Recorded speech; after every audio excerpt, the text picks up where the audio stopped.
We are raw and real mothers, sharing our struggles, triumphs, and everything in between. We are all about being authentic and sharing who we are. None of us have it all together. We know how hard motherhood is. We also know how joyful motherhood is. We're here to grow with you. We're here to empower and support each other. As we share our hearts, we become stronger. Our stories bring us together. The MotherHeart is within every woman. Welcome to our MotherHeart Book Talk. Today we're going to be discussing a book called And They Were Not Ashamed, Strengthening Marriage Through Sexual Fulfillment. It's by Laura M. Brotherson, and when she wrote the book, she was a certified family life educator who specialized in sexual health. Since then, she's written a few more books, and she's gotten a license in mental health therapy. But this book was her first, and she wrote it largely because of her own struggles that she had with sexuality and trying to make sense of the cultural upbringing that she had about surrounding sexuality or the lack of it, and her marriage where she wanted to feel sexually fulfilled. So this book I kind of stumbled onto. It's one of those that I probably avoided a lot, like, oh great, a Mormon sexuality book. I don't really think I'm going to read that one. Mm-hmm. And so I've seen it before, but just kind of never been interested in it. And I decided to read it one day and listened to it with my husband on a big road trip. And both of us at the end were floored by so many things that she said. We thought we knew about sexuality and we thought we were doing fine sexually, but there were so many points in the book that we were like, oh, I get it now. And it was really eye-opening. And I've been recommending it since then to everybody that I can talk to. And so I recommended it to all the ladies of the MotherHeart, and we're going to be talking about that today. So I'd love to hear what you guys thought about the book. Well, I really liked it. I felt like there were so many things that would help not only me, but other people. I have a lot of friends that we've talked about different challenges, I guess, in sexual fulfillment in our marriages and stuff. And so I felt like this is a book that really is helpful and needed in our culture and community. So, yeah, there were parts in the book where I was angry because I was like, how is it that so many women are growing up and being married for 20 years and don't know their body parts, and they don't know so much about sexuality, and they're just suffering with very low fulfillment? Yeah, a lot of misconceptions on the way sex should be, quote unquote, right? Or the way we've been taught. Yeah, she talks about the good girl syndrome. Let's see. Yeah, that one I think is huge. Mm-hmm. And she gives some pointers of what it means, the good girl syndrome, quote unquote. That there's discomfort, embarrassment, or inability to appropriately discuss sexual matters. There's an underlying belief that sex is bad, wrong, dirty, or sinful. Except for procreation. Except for that. And so that's not fulfilling. I actually had, I know somebody who, when they went to the stake president, her and her husband, or fiance, they went to the stake president. And the stake president actually said... Their local church leader. Our local church leader. And he said, oh yeah, it's only for procreation. That's the only reason to have sex in marriage. And they were really angry. She especially was like, that is totally wrong. That is not correct doctrine. That's not true, And she was very upset about it. Mm-hmm. And, so even church leaders sometimes, or other ecclesiastical leaders, I think have a misconception of what it should be and what it's for. And then they're passing that on to, how many people has he interviewed in order to go to the LDS temple to get married and spread these false ideas and, perpetuated issues into their marriage, you know what I mean? So that's kind of sad. That is sad. And not that he was trying, I don't think. He just had the false conceptions well-meaning. himself. Yeah, he was well-meaning, but just didn't understand himself. So, Mm-hmm. And that was one thing I really liked that she goes through, and she talks and gets a lot of from the scriptures and from LDS church leaders that say it is great, it's a good thing, it's of God, it's divine, and it's supposed to be not only to procreate but also to come closer together, to become one, to for pleasure and for fun and enjoyment and enjoy all those things. So, which is great. I think that's definitely needed in a lot of Christian homes and families. So, have you guys heard Elder Holland's quote where he said that sex is like a sacrament? Yeah, it's like that's pretty deep.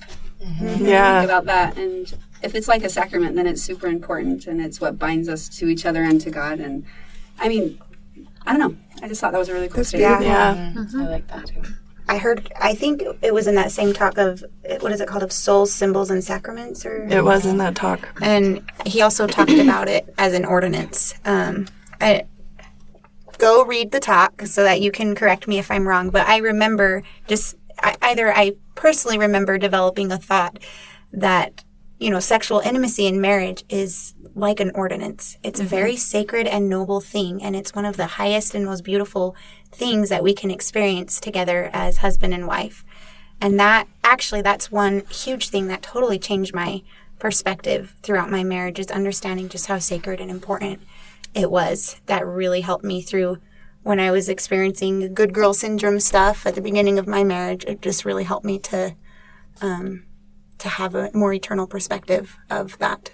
So I think in that same talk he said something along the lines of, we're never more like God than we are in the act of sex. Wow.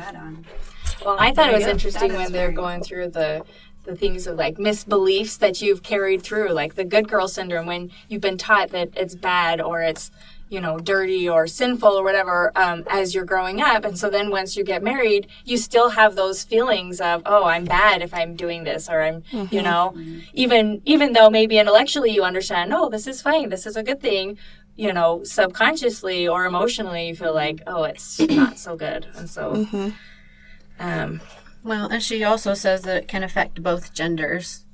So it's not just women who can experience the good girl syndrome, but men as well, who have also had that conditioning, right?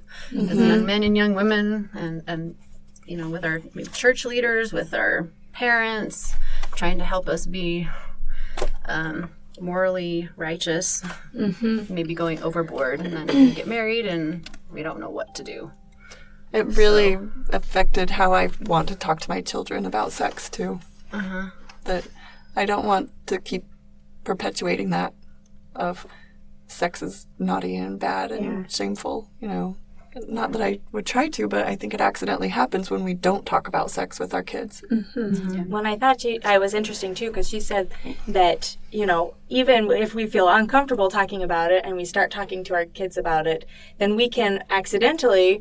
even if we're saying the right things, it's a good thing, it's wonderful, but if we're feeling like really uncomfortable and tense and, they'll sense that and it'll be really uncomfortable. And so we first need to work on ourselves and our thoughts and beliefs and how we feel about it so that we can feel comfortable about sharing it. Although I think that, it's better to talk to them about it, even if it's an uncomfortable thing, than to not, even if...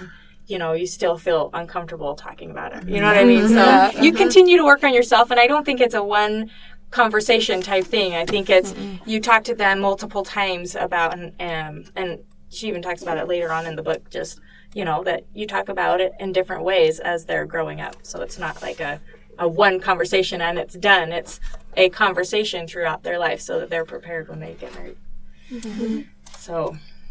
So we've talked about how that overcoming that good girl syndrome mentality is one key point in this book that helps people to overcome discomfort and false perspectives about sexuality and intimacy in marriage.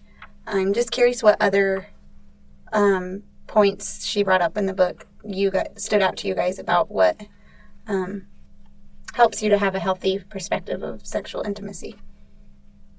Well, another thing that I thought of was, it's funny. She just talks about how when there's a young woman and a young man, and they are really naive or maybe just ignorant about how their bodies work and what they need to be fulfilled and be happy in their relationship with their spouse. And they get married and they think, oh, I've been good all my life, and so it's just going to naturally come and it'll just be wonderful and this amazing experience that I've been looking forward to all my life. And, it'll be just like it shows on TV and movies and stuff.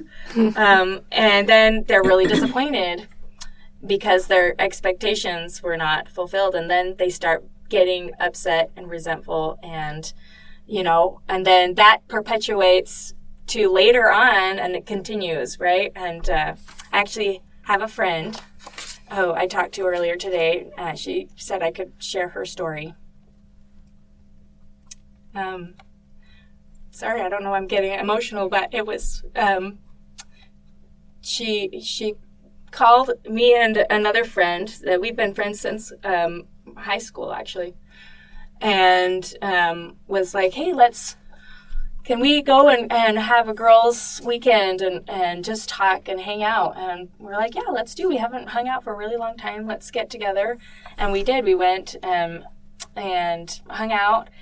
Turns out that she and her husband had really been struggling in their sexual intimacy in marriage, and it'd been a problem. They'd been married for 14 years, and she'd never been able to climax, and it'd always been a struggle. And she didn't ever feel like she could reach out to anyone. Like, she didn't feel like she could talk to other people, women in her family and friends. And so she reached out to us.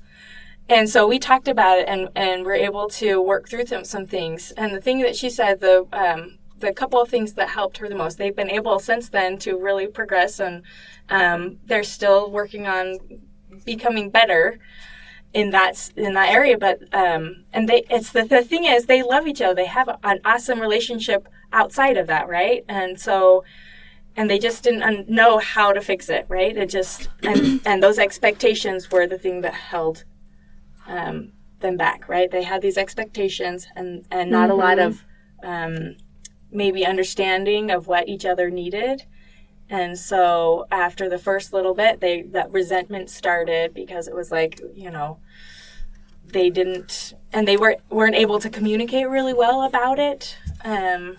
But finally, when they were able to finally communicate outside of that time period, right? So they would just wait. That was one of the suggestions that we had made was, well, don't talk about it right in the moment. Wait until you're both calmed down another time. Then you can talk about it and discuss what needs to happen in order for both of you to be happy and be fulfilled. And anyway, so she took that advice back to her husband. They were able to talk about things and work through things.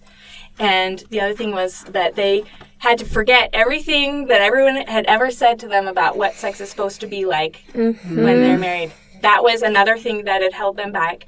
And finally, when they were able to just say, hey, we're here in this moment. It's just you and me. Let's decide what we want and how we want it. Then they were able to move forward and decide together what made them happy rather than trying to, fit in someone else's shoes, because it's such an individual experience, for each couple. And so, yeah, that was great story. Thank you. Yeah, Jenessa, your advice is actually in this book in chapter 10. It's called The Couples Dialogue Process, but it's a way of opening up the discussion when both people are calmed down and can, use I statements, and it tells you exactly what to say so that no one gets really frustrated but can still share what they need and want. Helpful. Yeah. So, anyway. Something else I really appreciate in this book is it talks about the opportunity and option to pray. If you're having struggles with sexual intimacy, to come together as husband and wife and pray.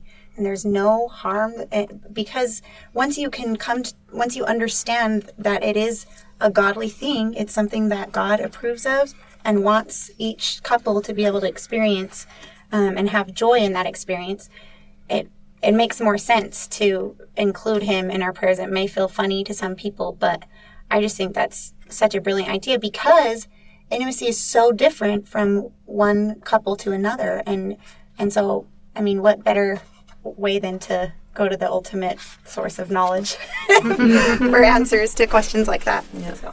And the cool thing is God wants to help us with it. Yeah. He wants us to be fulfilled in that area. That's part of who we are. Just like emotions are, and just like our intellect is, our sexuality is an important part of us, of our identity. Right. Can I also add one of my thoughts I was thinking about? One of the things I had to get over was the idea of pleasure being good. Like, because I felt like in our church we don't really talk about pleasure being a good thing, positive, like joyful thing. And so that was one of my barriers, was that pleasure is something that is good in marriage. And so anyway, pleasure is the opposite of pain. And so if you think about our mortality, it's an existence of opposites. And pain comes in our lives. We're all going to experience pain. We're all going to experience suffering, sadness. It's kind of baked into the cake of this mortal existence. But in my opinion, I feel like health, happiness, and pleasure are things that usually require some effort on our part. And by doing so, we create a balance in our lives between of the opposites, between pain, pleasure, sickness, and health, that can, as a whole, create joy. That's cool. Right? And we're trying to experience joy in our marriages and joy in our sexual experience with our spouses. That's cool. So Very cool. There's another thing that I really liked about the book that I think is really important for women to understand, is that women's sexuality looks way different than a man's sexuality. Yes. It does not look the same. It doesn't function the same. So what is fulfilling for a man is probably not going to be fulfilling for a woman. Yeah, Laura Brotherson, the author of this book, she says there's an intimacy needs cycle. And she says men need sex to feel love and give love, and women need love to desire sex and give sex. So she says women want sex, but they need to feel loved and emotionally connected before their sexual feelings can flow. I think They need to feel safe too. I actually read, and I want to share this quote. This is in another book that is not part of this month, but I'm also reading The 7 Principles for Making Marriage Work by John M. Gutman. And there's a quote in here that addresses the need for men and women when it comes to sexual intimacy. And I really found it just eye-opening. It says, the determining factor in whether wives feel satisfied with sex, romance, and passion in their marriage is by 70% the quality of the couple's friendship. For men, the determining factor is by 70% the quality of the couple's friendship. So men and women come from the same planet after all. Oh. That was super eye-opening to me. Even though men and women function differently biologically, what I've read here is if we don't have that foundation in a marriage of friendship, that connection, then the sexual relationship can't really thrive at all. And in fact, he was talking about when couples come to him for therapy and are seeking help with their sexual relationship, he never starts with giving them a sex manual. He immediately starts them on working on their friendship, because he's seen over so many, studies, how that is fundamental in your sexual success in the end. So I thought that was a really cool thing to think about. So if you're really struggling with intimacy in your marriage to where, that's just not even happening right now, I would suggest starting by working on the relationship and go from there. I think another thing that's really important, just in my experience, is that you listen to each other, and just kind of like what my friend was saying, that you create your own experience, right? What you like, what they like, and I think when you feel like you're being heard and listened to, and they are responding to that, right? Instead of pushing you to do something that makes you feel uncomfortable, they say, okay, well, what do you want to do? What does make you happy? What makes you feel good? And the same thing for you. You do the same thing for them.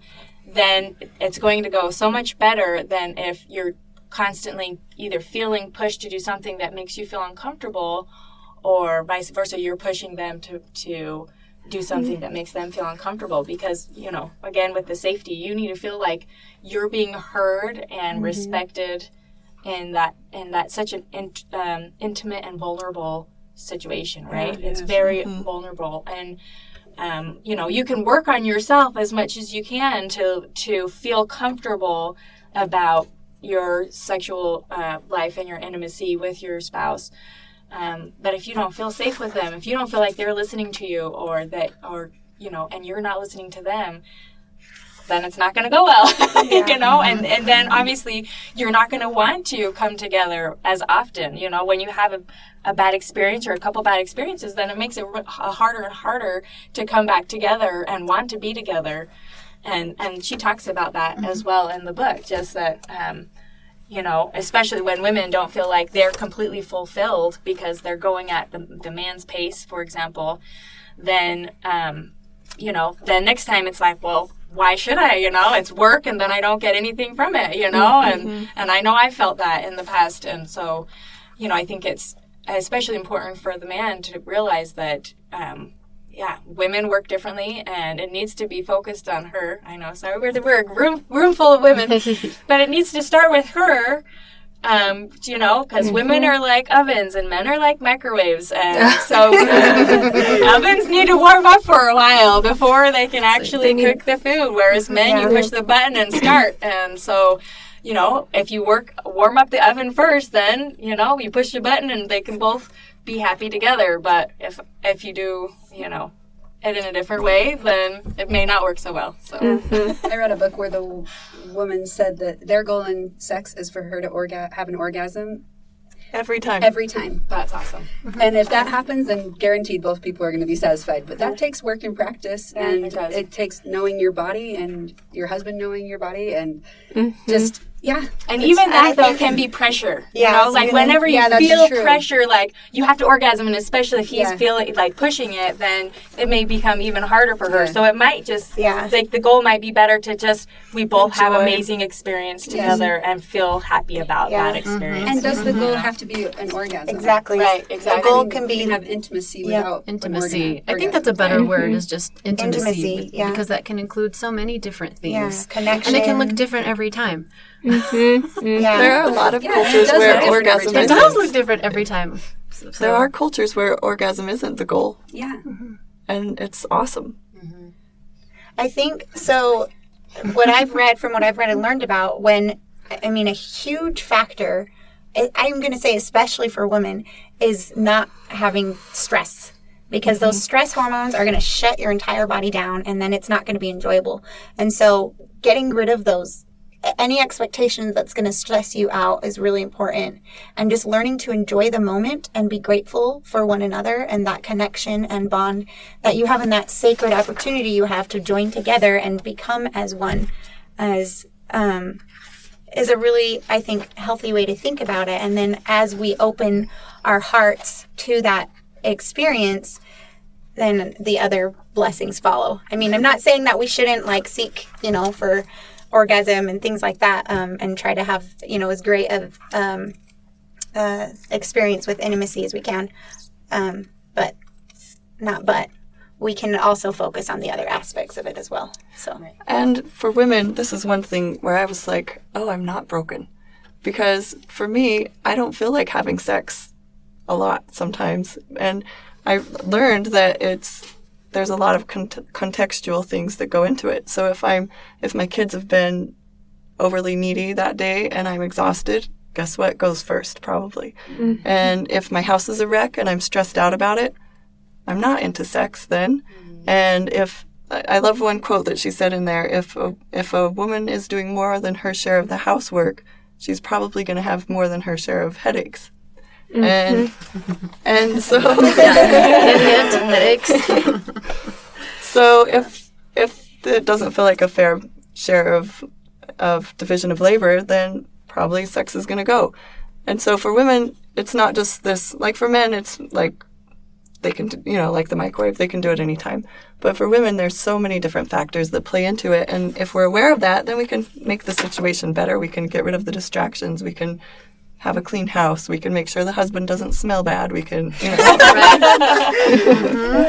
like put some effort into this because it matters, right? Well, and he can put some effort into it too. That's one thing my husband. I didn't mean like you should or I should. Like, yes, we should. Both It's a joint effort. Together, It's a joint effort. But he's always like, oh, if, not that he's trying to, like, get me in bed and for the night, but, like, just when he wants to get connected, then he's like, okay, well, I realize that it starts in the morning where I'm going to do the dishes for her, and I'm maybe going to take the kids out and take them away so she can get some housework done, or she can take a nap or something, and to help alleviate my stress.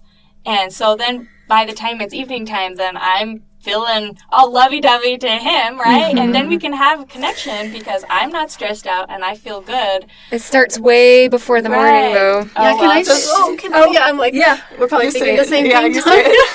Jennifer Finlayson 5 said that foreplay, is it foreplay? Yep. Foreplay begins at the end of the last orgasm. There you go.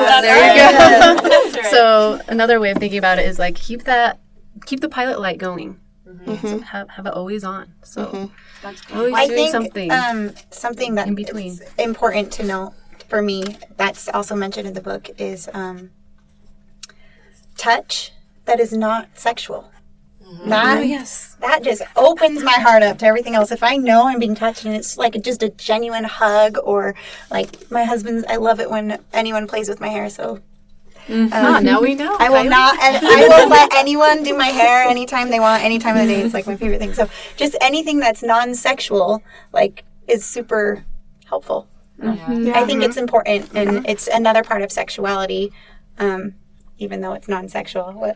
How would you describe that? It's an emotional connection, right? Yeah. It touches. It's more like a comforting, compassionate type of physical touch, which is also needed just as much as sexual touch. Well, especially if you've ever heard of the 4 love languages. 4, 5. The love languages. The love languages. I think there's 6. Food is its own category. That's right. Love language. But one of the love languages is physical touch, right? And I don't think that means sexual touch. I think a lot of men think, oh, well, my first love language is physical touch because I want sex all the time, But I feel like that's separate. Like physical touch is a different thing, and to mix them actually probably causes problems in some ways, because women who are physical touch don't always want to be touched sexually. They just want to be touched physically, like hugs and hand holding and cute kisses on the cheek or whatever. It doesn't have to be sexual. So right, and it can be exacerbated if you were raised in a home where you didn't get very much physical touch. If even you were in an abusive home where maybe the only kind of touch was abusive, and that can conflate the problem even worse. And like the very thing that you need, physical touch, you want to shy away from, and confuse sexual touch with physical touch, those two different needs. So I just wanted to point that out, that I've noticed that like in my marriage a little bit with my husband. So we've definitely been working on that the last few years, just reincorporating physical touch as just a form of affection and love and care and feeling safe and secure. I think we all need to feel like safe and secure. And we're not living with our mommies and daddies anymore, so who's going to provide that for us? It's our spouse. Well, what is that scripture, like leave your Cleveland to your spouse. Rachel, what were you going to say? Oh, I was just thinking about something I've done this week that has put things into focus for me. So I find that in my marriage, there's times where it's distant, or we're not feeling as close, or we're feeling pulled apart or whatever. I just had this thought because of a book that Annamaria let me read, to clean my bedroom, like our bedroom, declutter the whole thing. Make it like this special place for me and my husband, and that every day it's a reminder that he's my number one priority, and it gets cleaned first, the bed gets made, everything gets picked up. That's the place. No matter if everything else is chaotic, our room is a place that's sacred and like clean and ready for us to be together and have experiences together. And it really has helped. It's brought me, my thoughts closer to him, and so I don't know. It's a way to have your physical environment show that they're your number one priority. Well, and it also puts you as a number one priority too, because you're there all the time, and so your physical environment becomes your spiritual environment. And she says in her book, all things unto me are spiritual, and not at any time have I given unto you a law which was temporal. So these physical acts that we do with each other and our spouses, they are very spiritual in nature, and they connect us, and we become one, and we become holy. And we need to get rid of those toxic, negative thoughts that surround the stigma that sex is bad and not important. It's very important for our connection and for us to become our best selves. I think it needs to be a top priority. Yeah. And Yes. so I think that's why I'm grateful for my room to remind me of that. Just not the sexual aspect, but just marriage The in marriage, general. yeah. Well, I've heard it said so many times that they're in your family, your most important relationship should be between you and your spouse. And I feel like as a mother, it can be really easy to flip that around and end up putting more attention on your children.